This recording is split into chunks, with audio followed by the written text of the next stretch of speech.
Jamie was someone that would make my common sense go out the window. I was always more of the one that thought things through. Knew I could outrun him, so I knew what I could say to him and get away with it.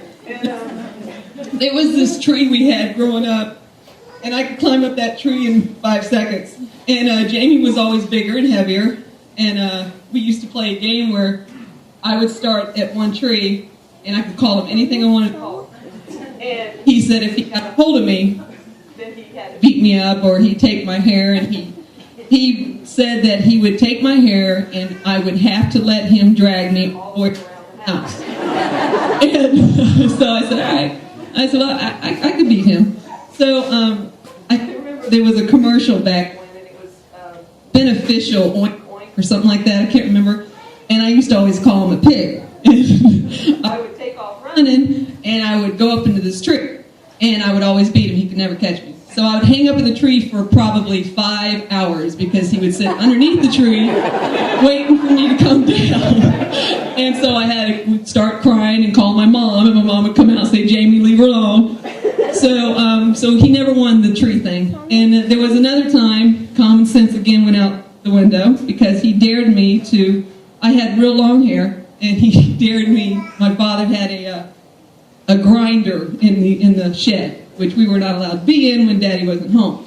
Well, Jamie and I picked the lock and got in the shed. And he says to me, he says, now Tracy, he says, see if you can reach a light switch which turned on the grinder. See if you could do that without getting your hair or your clothes or whatever caught it. I said, of course it was a challenge. I said, I can do this.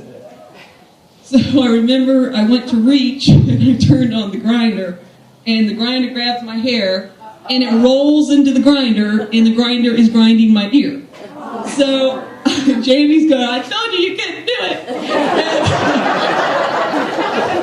So I don't remember who come out to the shed. I don't know if it was Jason or it was my mom or my dad, but Jamie got such a beating for that. And I loved it. I just loved it because he finally got busted.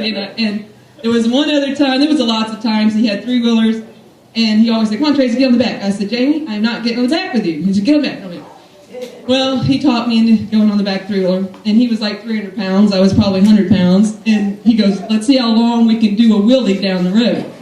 Well, the roads that we lived on were, Lime Rock roads, and it wasn't pavement, thank God. But so, of course, we'd go down the road on the wheelie, and, of course, I'm sure he could have done it for miles, but all of a sudden he breaks the damn thing, and I fall off the thing. He falls on top of me, and the whole bike goes on top of me.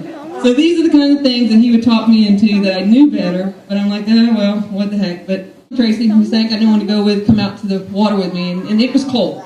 And I said, well, Jamie, I don't want to go out. No, come on. I want to come pick you up. Come on. I said, okay. So I get on. All I have on is, he has shorts on. All I have on is my swimsuit. It's like cold. We're hungry. We are way out of golf. We're stranded. There's no wind. There's no nothing. And Jamie's laughing and joking, and I am so pissed. And I'm like, dude, I want to go home. I'm cold. He said, Tracy, all we got to do is wait for someone to come find us. I'm like, okay, gonna wait till someone to find us. And now it's getting dark. And so now I'm getting even more scared, because then I said, Jamie, I'm so sick and tired you get me into these things all the time. And sure enough, there was one of his friends. Now, it's dark now, and we've been out in the ocean for probably about 8 hours. I'm fried, I'm done, I was mad. And one of Jamie's friends came out and hooked us to the boat, because he had a motorboat, and took us to shore. And I said, Jamie, I'll never go on a boat again with you. And if there was a guy that had something he wanted, he would always say, Tracy, go sweeten up to him and make sure you get this wheel cover I want for my truck. I want for something. So I would work with him on that sometimes, sometimes it worked, sometimes it didn't, but, So, but he never, when Jamie was in school, it seemed like no one ever really messed with me. And I don't know if it was because of the size of him, but it was always nice to have him on my back. But well, we had the pleasure of working with Jamie at Publix. I started working with him about 3 years ago when we opened up our new store. And one of my first impressions of Jamie was oh my God, I get to work with that. I'm like, yes, somebody to get the top shelf for me. But every time I'd ask Jamie to come help me in the freezer, oh, no. You know how cold it is in there? I'm not going in there. Every time I'd be in the freezer, he'd shut the door behind me and have the fans blown right in my face. Jamie was probably, I would always look at Jamie when I would get frustrated at work and walk into the back of the meat room, what we call the dungeon, and say, how can you be the way you are when you work here all day long? I'm out on the counter, I deal with customers, and you get frustrated sometimes. And I would always look at Jamie, and he'd have this huge smile on his face. He's like, just remember, Maggie, I can do what you do, but you can't do what I do. So get back out there. He always made you smile. Even if you didn't want to smile, he made you smile. He always found a way to make the day go by. The last night I worked with him, I remember I was leaving at 9 o'clock. He asked me, Maggie, what kind of ice cream do you like? I'm like, Jamie, I'm good. You know, I'm not picky. I'll eat whatever you get. If you want to get ice cream, I'll help you eat it. Okay. He got some ice cream sandwiches. He handed me one. And he said, the other 11, they're for me. And he ate all 11 of them. And I remember patting him on the back when I was leaving. He's like, now Maggie, you know you can stay till 10 o'clock, right? I'll go home, you stay. I'm like, no, remember Jamie, you can do what I do, but I can't do what you do. And I looked at him and I said, all right, my gentle giant, I'm leaving for the night. You have a good evening. He was leaning up against the end of the case. And that was my first memory with Jamie, leaning up against that case. And I said, is this what I have to look forward to? And lo and behold, that Friday night, that's what he did. And I'm so proud to be able to work with Jamie, because he just puts a smile on your face no matter how, or no matter what kind of day you're having. He was always a good friend to us. He was always very mellow, and I always gave him credit for that. I always told Jamie, I wish I could be the way you are. So kind, so peaceful with everything, and just happy with your life the way it is. And I respected Jamie for that. And we're gonna miss him at Publix.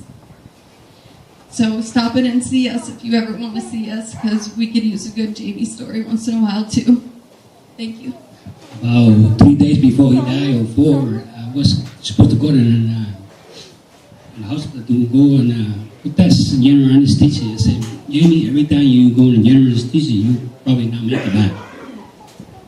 If I don't make it, I want you to drink some beer for me, because you know how Jamie was. And he knows I like Coronas, and they say, I don't drink Coronas, man. No, I have to be Coronas. I say, what? You don't have to be Coronas. Whatever the hell you want, just drink it for me if I don't make it.